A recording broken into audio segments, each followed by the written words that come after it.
You go. Hey everybody, welcome to Movies Are Dead. I'm Boris. And I'm Nick. Today we're going to talk about Kajillionaire. Kajillionaire is a little movie directed by Miranda July. Yep. What'd you think about it?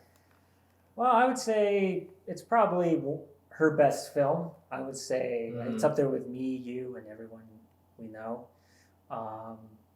But there is something different about this movie, I think. I think with this one, there is like a lot more awareness toward the idea of life and mortality.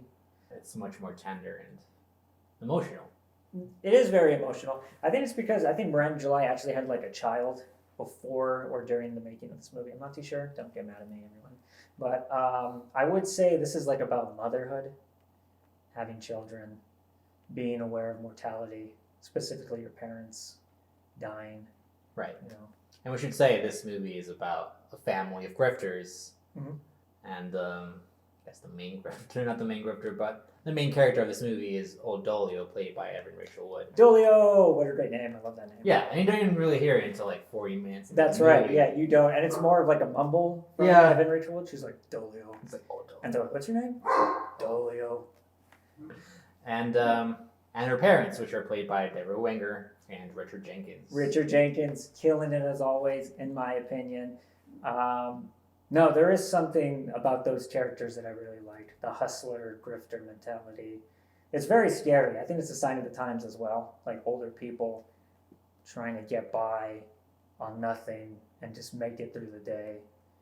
And then they're sort of like raising their child, Dolio, to have that same mentality, you know. So I guess you could argue that it's like about generations breaking cycles and trying not to repeat. Part of it. Yeah, trying not to repeat your parents' mistakes. I thought there was like a slightly Italian neo-realistic influence here. Italian neo-realistic, yeah. You kind of feel like you're following a couple characters around the city, in this case, LA. Yeah. You're just watching them try to make it by. Yeah, kind of like Pickpocket or something. Yeah, Bicycle Thieves. Bicycle Thieves, yeah. Grown Up in City, any of that. Like people trying to survive. Yeah, slightly absurd, slightly more absurdist and a little bit more weird, but yeah, it's reminded me of that a lot. Yeah, no, for sure, yeah. And there is something else, like, I would say, like, one of the main points of the movie that I really enjoy is Evan Rachel Wood's character, Dolio. I don't know, there's something that I like about her as in, like, she's like following a pattern that she doesn't want to follow anymore. And there's a curiosity to her that I think that appeals to younger people, you know, people looking at their parents and going like, I do not want to end up like these people, you know. Yeah, definitely. Well, the thing is that there's some sort of hypocrisy there because her parents want the same thing that she does. That is true. We find out later in the movie, not just spoiler here, so we spoil things. Yeah, no, yeah, there's going to be spoilers on this, so don't get all crazy. But I guess before we talk about that, we should talk about Gina Rodriguez. Yes. Character's Melanie, which is really like a character that ties the whole movie together. What is that called? Linchpin. The linchpin, right? Yeah, exactly. Right? Where does your story change, man? That's what people want to learn in film school, right? Where's that breaking point in the script, man? How does it all change? I guess you would call her a catalyst for old Dolio's character. Right, yeah. Here we go. Which she is. I mean, this movie's not that weird. It still has character arcs and all that. Yeah.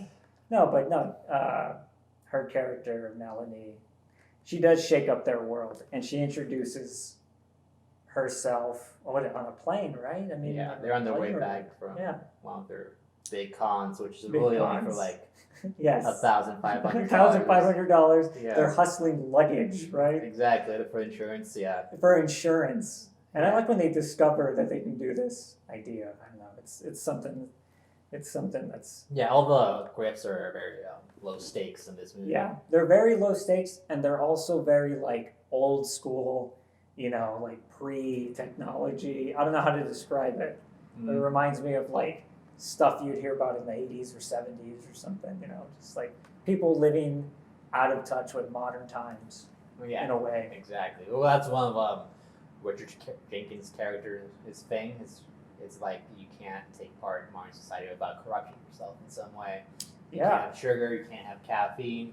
All this works to sort of, you know, make you a slave.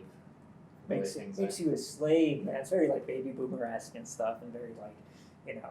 It's ironic though that these people, the baby boomers, took over the country in the 80s and the 90s and nowadays as well. But no, he does have that like don't trust anybody, don't give yourself away, And you can feel it in Dolio's character, like the way she walks around, her hair, the way it's parted. I think Evan Rachel Wood's performance as Dolio, it's probably one of her best in her career. It's probably her best, right? Think. Yeah. Yeah. I didn't expect to be as striking. Yeah. The way she uses her voice, it's kind of like this like deep monotone. Yeah. It doesn't really betray any emotion at any time. Yeah. And the way she dresses, just like old, really big sweatshirts and really big sweatpants. Yeah. It's obvious that she's trying not to be noticed by anybody. She's trying to just like hide in the background. It is hiding in the background, and also like she is 26 years old, and she's still walking around with that like beat up mentality of like being self-conscious, being very aware of her surroundings, but also the way she looks. She doesn't flaunt like her beauty. She covers up the way she walks, like her posture stoop low, her hair. She almost like walks through the world like she's walking through the halls of a high school. Yeah. And she's trying not to be figured out in a way. Yeah, it's very true. Yeah. Yeah, and then we meet Melanie, played by Gina Rodriguez, and That's she's right. almost the complete opposite. She's very bubbly and extroverted. Yeah. She doesn't, what's the word? She doesn't really shy away from life in the way that old Dolio does. Yeah. And then you can tell eventually that, you put those two characters together, something's going to happen, Something is going to happen. And it's weird when they first interact and when they're first getting to know each other, because Melanie's very open, like the way she dresses, a lot of skin, She's very a lot of skin. She flaunts her beauty.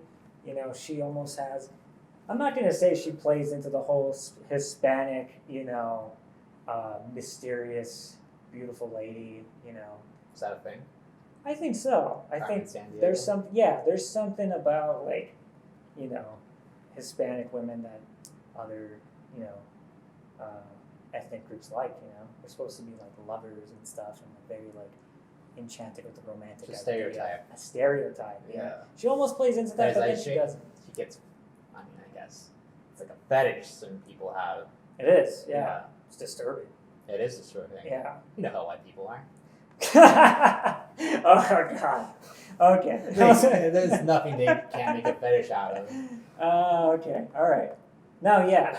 So, Gina Rodriguez really, she plays into that at first, but then I think... well, that's part of it. I think Miranda July wants to, you think... Yeah, it's like a character. fake. It's like a fake out. She, introduces that character in a stereotypical way, and then, toward the end of the film, you're like, oh, no, this person's actually a full-rounded human being with thoughts and feelings and, Exactly. emotions. She tries to be, the most empathetic and She does. warmest and the most open of all the characters that we see. Yeah, definitely. Old Dollywood's parents turn out to be much more affectionate towards Melanie than they are towards her. That's right. And she can't figure out why is this happening. It's almost like when growing up, you have that friend or best friend that comes over and your parents like them more than you. Yeah. And you're trying to figure out, why do they love them more than me? What am I doing wrong?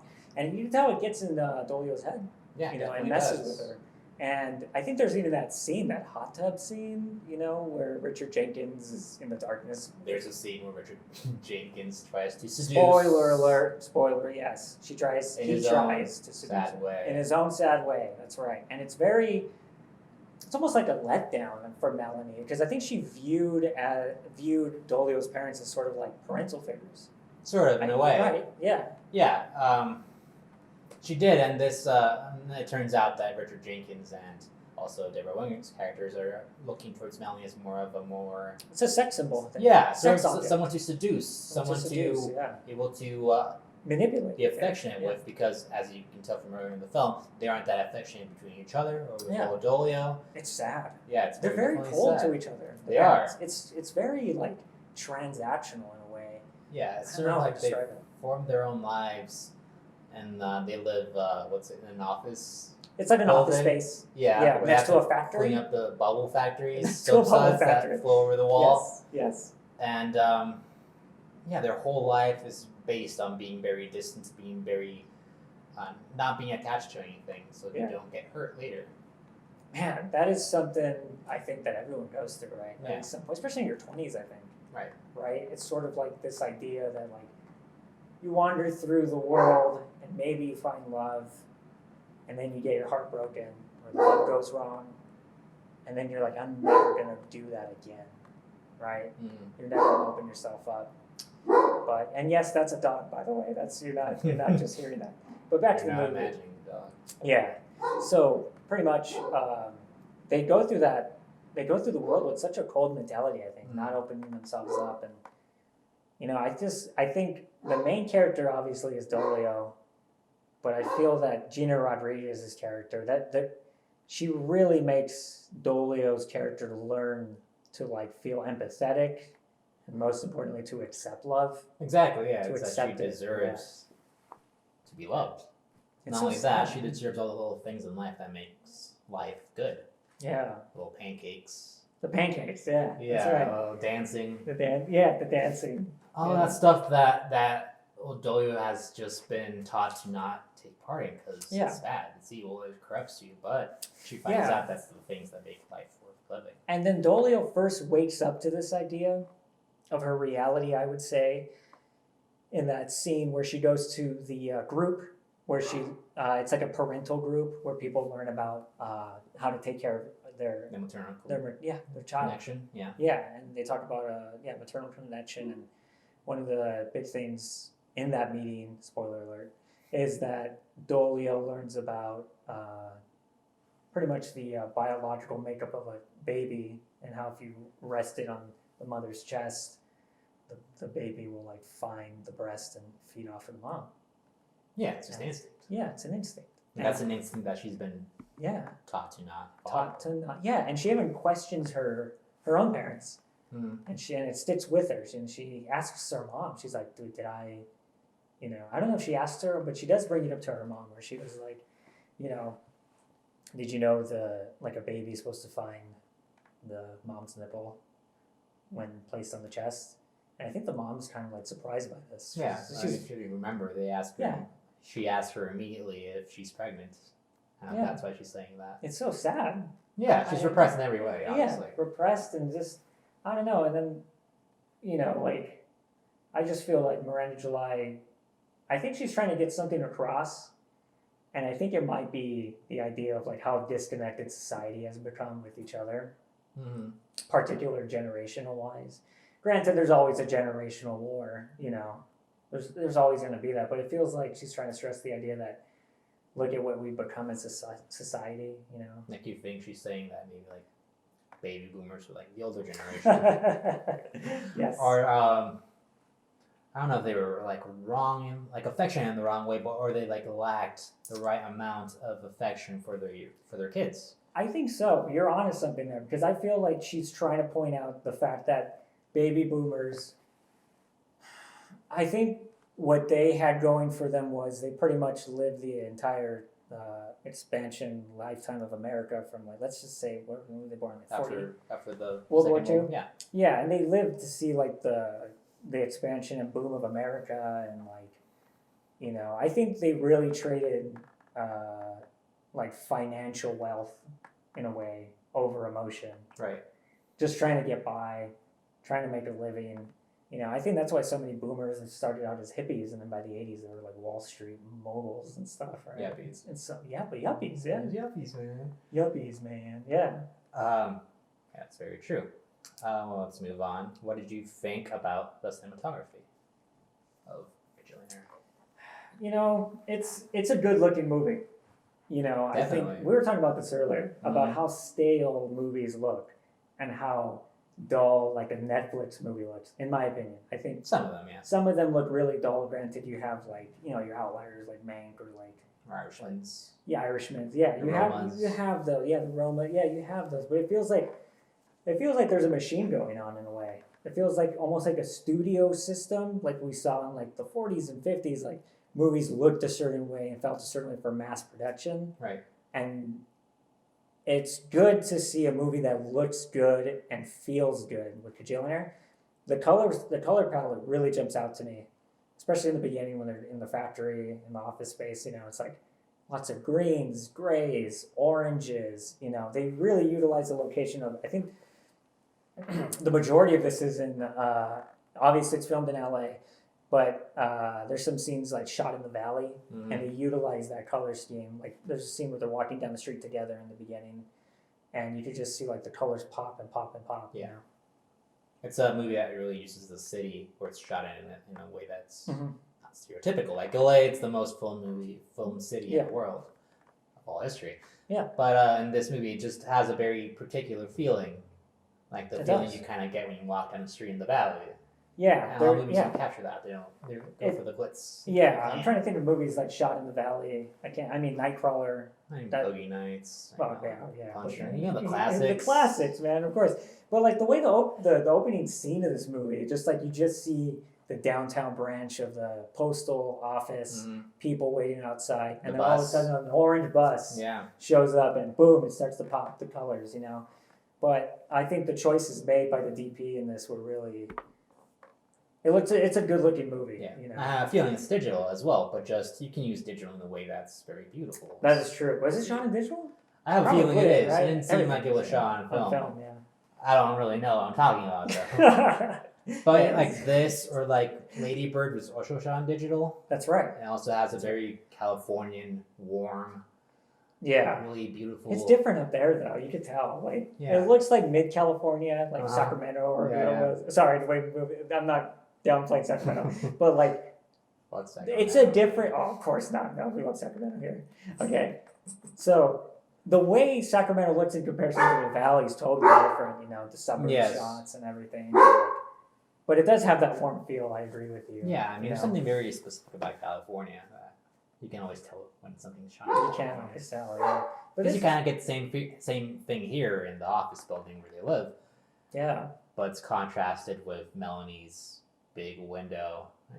And so every time you're in Melanie's apartment, just a lot of lights, a lot of warm orange. It's the way the light hits her apartment, especially toward the end of the movie, it's like hitting the apartment very bright in contrast to like, the factory they live next to where it's like literally oozing pink foam and that they have to clean up. But yeah, it's a lot more welcoming. It's a lot more like, very, homely. I don't know how to describe it.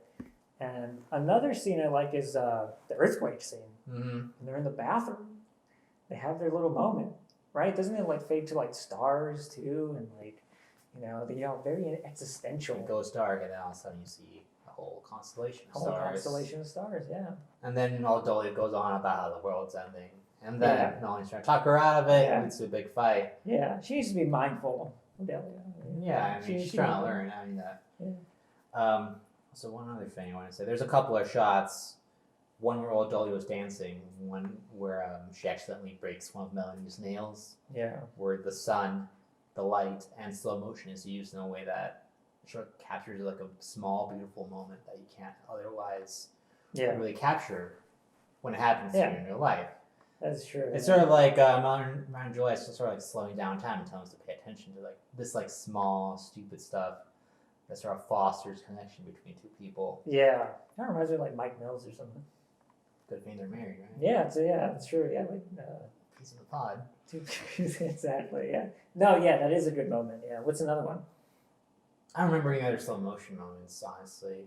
I like when they're at the gas station, like after. Yeah, and that's the first time I think it goes to handheld. And they do go handheld in that, I think, right? Because like old Dolly's whole world is shattered. Yeah. Everything she's been taught is just like she could forget now. Yeah. She's getting all the chips and candy she wants. Yeah. No, yeah. I agree. Let's talk about Richard Jenkins though for a second. Jenkins? Yeah. I love Richard Jenkins. Right. Yeah, he's great. He's a hell of an actor. I like that scene where they're on the airplane. He's freaking out. And there's something about him though that I really enjoy his performances. He just knows how to really play a downtrodden, beaten old man.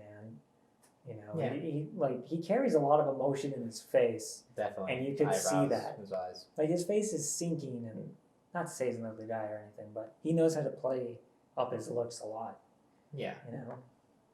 Well, like in this movie, he has sort of seems like he has two modes where he's like either trying to be charming, sort of failing at it Yeah. with Melanie, and being very cold and dismissive and very dictatorial towards Odolia. Yeah. Again, it's a lot of dichotomy between how those two characters are treated by the two parental figures, Richard Jenkins and Yeah. Winger. But what he does, especially in that scene where he tries to seduce Melanie. I love that scene. So dark.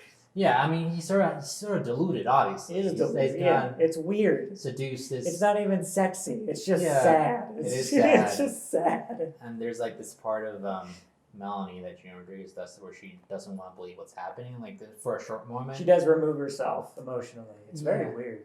You know? Yeah, I like the way Miranda July really plays out that scene. You could feel how discomforting the whole thing is. You know. Right. I mean, I think a lot of other directors would like play up the humor of it, but the thing is that, as you said, it's very sad. It is, yeah. And sort of, he thinks he has his wife's permission, by the way, that you can go ahead and try to do this. Yikes! Yeah. Yikes! Am I right, ladies?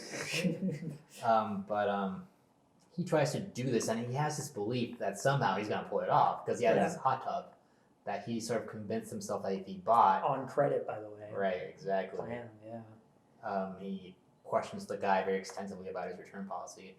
But he thinks that if he buys this hot tub, he's going to get Melanie to sleep with him. And it's crazy because it's never obviously about money with Melanie.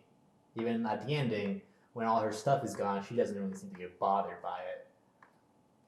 Yeah, she does. I mean, Melanie does have that, I don't know how to describe it, but the way she's written, it's so opposite from Odalia, where Odalia really holds on to every emotion, and you can tell it's beating her down through her posture, the way she moves through the world, and I don't know. I like Gina Rodriguez's performance, and the way she's set up. I think Miranda July, that's a great fake out, and then when you move to that scene, the hot tub scene, you really see who she really is. Mm-hmm. She's not just some sort of, stereotypical, brain dead, seductress. Right. It's a lot more deeper than that. I don't know. And and the toxic relationship between Odalio's parents, the fact that she would give, Richard Jenkins' character permission to sleep with, Melanie. It's so disturbing, that relationship between husband and wife, to just be that's fine, you can go ahead and seduce her, and maybe I'll join. It's what, makes me think how many times they've tried this before and have succeeded. I'm not sure they have succeeded before. Right? Maybe not. Yeah. I just want to talk about this movie, but I also want to talk about the music and score. Score, I think it's absolutely beautiful. It is beautiful, man. Yeah. Composer is Emile Mosseri. Okay, yeah. And has composed the score for The Last Black Man in San Francisco. That was him too? Yeah. That's another movie. Yeah. That's just really good. But anyway, I don't even know what to call this score. It's sort of a mix of both electronic and also the piano. Piano, atmospheric, earthy. Almost. Yeah. Atmospheric. Yeah, it kind of does remind me of Michael Andrews' score of Me, You, and Everyone We Know, Mm-hmm. It's kind of like that. There is this atmospheric tone to it, Unfortunately, I did not see The Future by Miranda July. I haven't seen it. So, yeah, I missed that one, but so I don't know the score too much about that one. But, yeah, the score really does, I don't know, it does provide, this sense of, ethereal, passing, I don't know, Yeah, even floating emotion. it exists on its own as a beautiful piece of music, the whole Yeah. score, but besides that, anytime it shows up in the movie, it just manages to not be overbearing in the way that scores sometimes are. It manages to just complement Compliments the it, emotions and the scenes and the characters' performances. Yeah, I agree. Yeah. And, okay, so let's go back to Gina Rodriguez. Okay. Okay, so her Gina, character. Will you marry me? Oh, yeah, that's a good one. Yeah, no, I just feel like her. Yeah, that's not going to happen. Yeah, so, no, I mean, there's a scene where they go into a house, and spoiler alert, there's an old man passing away. Let's talk about that scene. Yes. What'd you think? I love that scene. I mean, it's just the old man just wants someone to make noise in his house just so he feels like he's not alone. Like he feels like his family is just hanging out, watching golf, and eating cake. That's all he needs to be content. Isn't that strange? Right. I mean, he's right. Like I could feel the same way. Like I got to that age. He's dying in a house that's totally empty. Mm-hmm. These strangers pop through, and he wants them to do, right, daily things. That's his first instinct is please make not like make noise. I'm scared of what you're gonna do to me. Please make some noise. Make some noise. Like Make this house sound homely. Yeah, it's kind of sad. I don't know, like the way Odolio she sees him in the bed, and and it feels like Odolio and Melanie are the only ones that could recognize how sad the situation is because Richard Jenkins' character Robert and Deborah Winger's character Theresa are just focused on getting the money. They're there just for the checks. Yeah, it's a transaction. Yeah. Yeah, and then like Richard Jenkins, I think he even just sits down and has the TV on. And he's just enjoying the moment. But Odolio and Melanie, I think they're very they're tuned in. They see how sad it is. Yeah, there's that. I think it hits Odolio in a way she doesn't want to die alone. Definitely. Right. She sees a little bit of herself in that old man. Yeah, it's very heavy, man. Yeah. All right. What do you think of the costumes? What do you think of that? The costumes, especially for Odolio and Rachel Wood's character, are just perfect. Aren't they perfect? Yeah. It's her hair. Yeah. It's the way she uses her voice. Yeah. And it all comes together into one character that's very well defined, in a way that you don't see a lot of. I mean, I guess you call it oddball or something. Quirky. People would describe this movie as quirky. Quirky, right? But I think it's more of that. You know what quirky means? That means what? I don't know what this is, and it looks odd, so therefore it's quirky. Yeah, I think people use it synonymous for something that sort of annoys them when they don't quite get. Right. Yeah. No, it's quirky. It sort of tries to be cutesy, but cutesy. Yeah. I mean, I don't think that's the word Not to really. describe this movie. I think it's more of an absurd touch or two. Because I don't know. I mean, people see something like this, and it's not exactly obvious what kind of movie it's gonna be like. Yeah. It takes a little bit of you giving yourself over to the movie to actually recognize what kind of movie this is gonna be. Yeah. And a lot of people are scared about that. They immediately want to know what kind of movie this is. Yeah, that's never gonna happen with the Miranda July movie. I mean, like Hobbs and Shaw. First 5 minutes, you watch it, you know what kind of movie it's gonna be. You know what this is, all right? The Rock hanging off the side of a building or crashing a car. You know what this is. Shout out to The Rock, though. No offense, we love Rock him. and Jason. Big fans. Jason Statham. Statham. Love Jason Statham, man. But no, it's not one of those movies, that's for sure. And I think that's why when you Google the movie, a couple popular taglines for the movie is confusing, quirky, boring. I think it's off-putting. Off-putting. Mm-hmm. Those are I don't know who puts those online, but if I think when you review the movie on Google, it gives you a few words to describe the movie as, and then people are just click, click. Yeah, okay, it gives boring, you okay, so that's one of the issues, that I think that's sort of depleting the movie industry, along with Rotten Tomatoes, because I think Rotten Tomatoes is probably the worst thing ever for reviewing movies. Why do you say that? I'm not on Rotten Tomatoes. Okay, yeah, neither am I. I'll never be on Rotten Tomatoes because it's garbage. The fact that we have to rate a movie from 0 to 100% and it has a fresh tomato, bad tomato, whatever the heck. Bad tomato. Whatever it is, rotten, whatever it is. It's absurd. And I don't trust, let's be honest here. Okay. I just do not trust regular people who supposedly know movies. Yeah. Okay? So maybe you just have at least a little bit of criteria for yourself. Maybe you studied film, or maybe I don't know. Maybe you have a movie review website, maybe. But I just don't trust people. It comes down to that with the reviews, because I've seen movies, and that's one of the first things that comes up on Google. And it's IMDb, Rotten Tomatoes score, right? And it's destroying the movie industry, in my opinion. But you think that? I think so. I mean, I think it's It also plays into the idea the death of criticism of movies, because so many publications have gone under, and can you name a couple popular critics, that that are not YouTube stars. You know what I mean? Like I'm talking about critics like who went to school, wrote on a paper. I can't really name that many. I don't even Richard know. Brody. Richard Shout out Richard Brody. Brody. I have no idea who New that Yorker. is. Oh, he's a New Yorker? Manuel Dargis, New York Times. Okay. Yeah, I don't even know. A.O. Scott. Oh, shout out to A.O. Scott. That's an old one, dude. Tony yeah. Scott. Oh, no, Peter Travers. Yeah. Oh, yeah, he's still at it. He's still at it. But I like Peter Travers a lot. Yeah, I mean, it does play into the death of film criticism, you know, because everybody has a 2 cents, including us, by the way, about movies, you know. But, Right. you know, yeah, it's just disheartening to see, like, taglines, movie tags for a movie. Like, just to sum up a movie in one word, you can't really do that, especially with Kajillionaire. Right. Yeah. Well, I think it's part of a bigger issue that people just maybe aren't as big of fans of movies as we are. And they're more, they're more about, TikToks. Oh no, someone's bitter.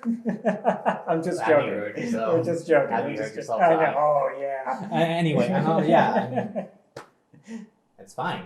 I mean, movies, like any art form, there'll be a point where they're not as popular as they used to be. Yeah. We're getting to that. Or Death of movies.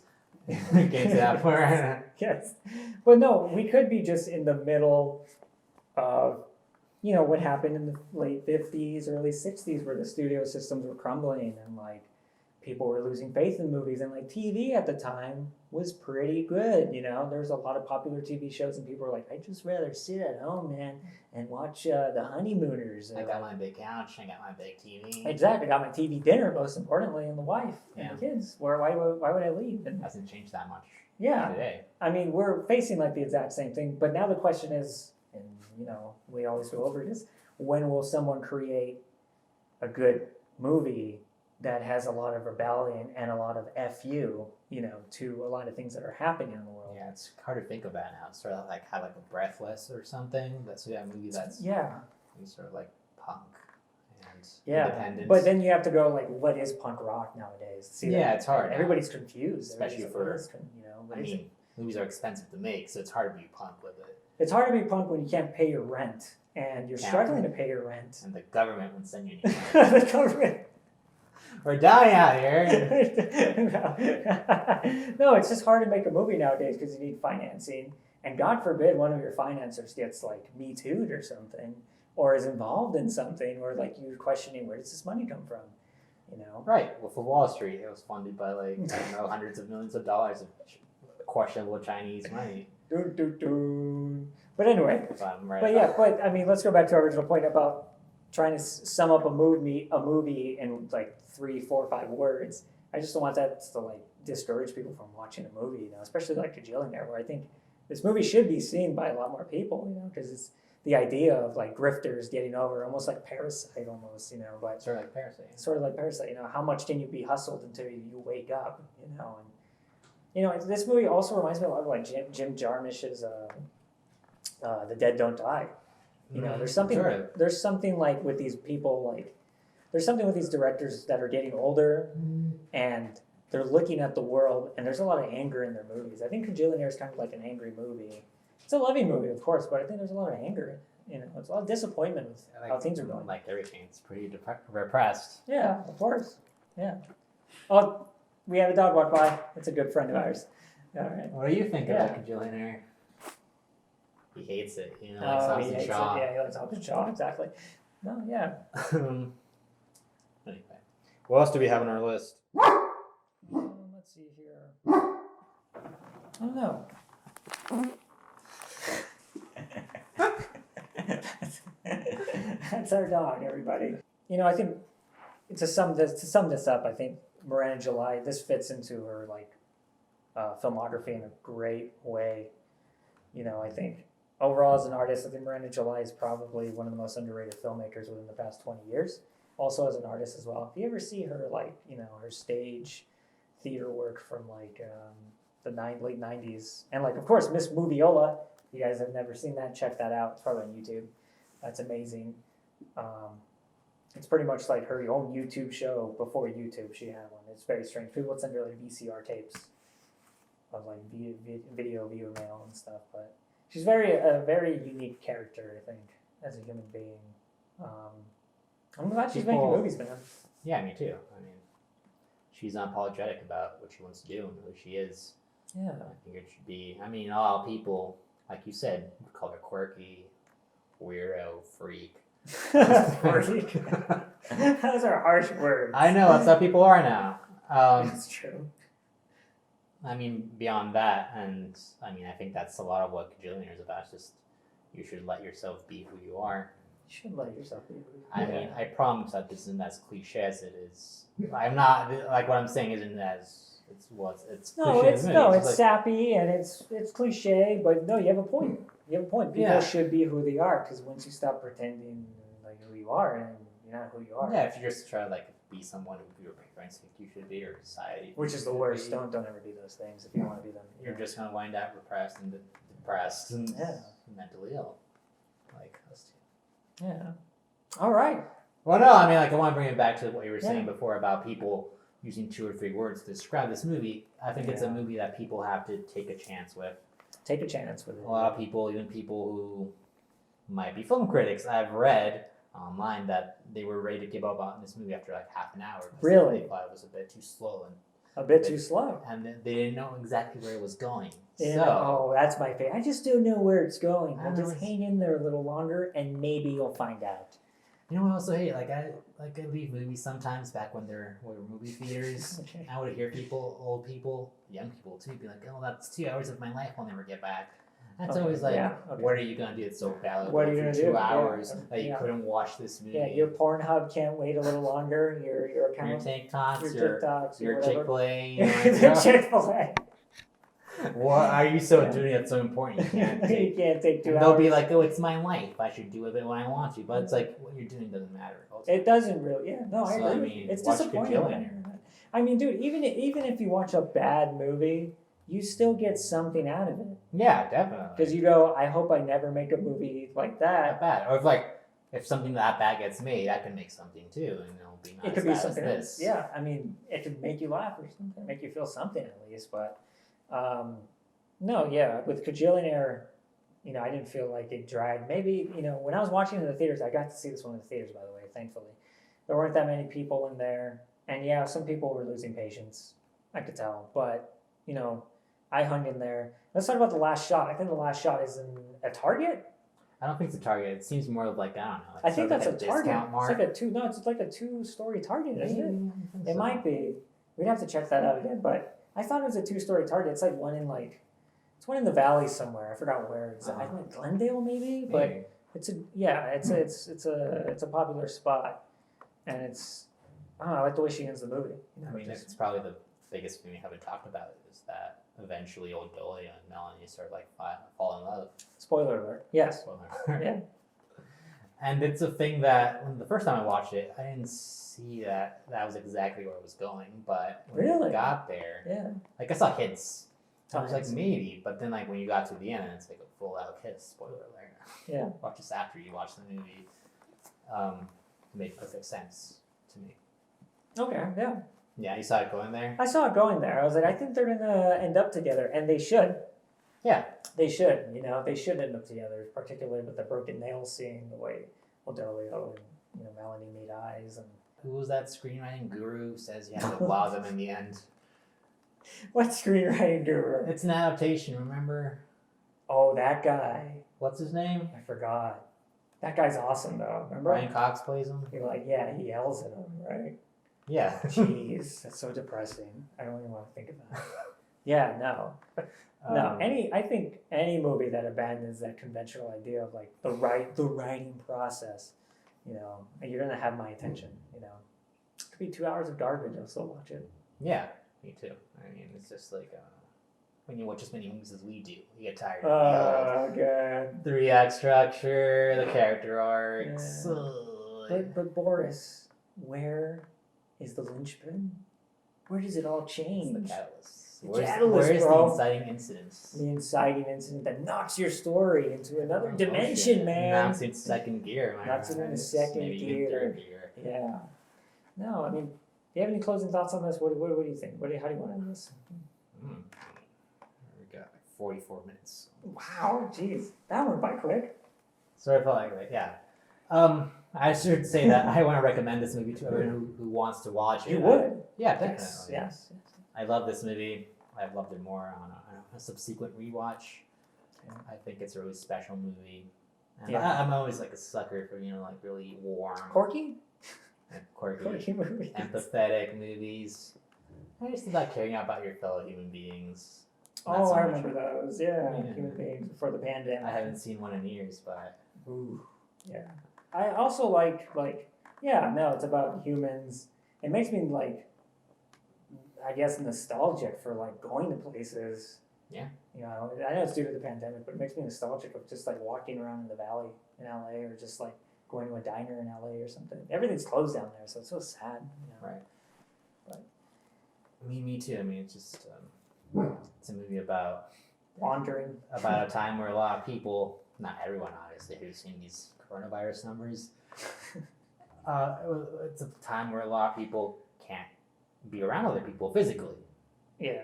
A big part of this movie is about being close to other people physically, about how touch itself. Yeah. The hot tub scene when they're all in the hot tub, getting in the hot tub, and they're like, "This is our makeshift family. Uh-huh. Now join us." You know. Exactly, and just Yeah. so much of this movie is about reaching out in both physical and non-physical ways to other human beings, and I think it's oddly melancholic that way. But I give it 5 horses out of 5. Really? 5 horses Top outside. score. Thank God there's only one of you. I'm just joking. No, it's a great movie. I would agree with you. Yeah. I'm just glad Miranda July's making movies, and studios are still putting out movies like this. You know. Yeah, I mean, I implore people to just give it a chance. He's implying that. Isn't he? It's not He's only saying that because he wants Gina Rodriguez to listen. Gina.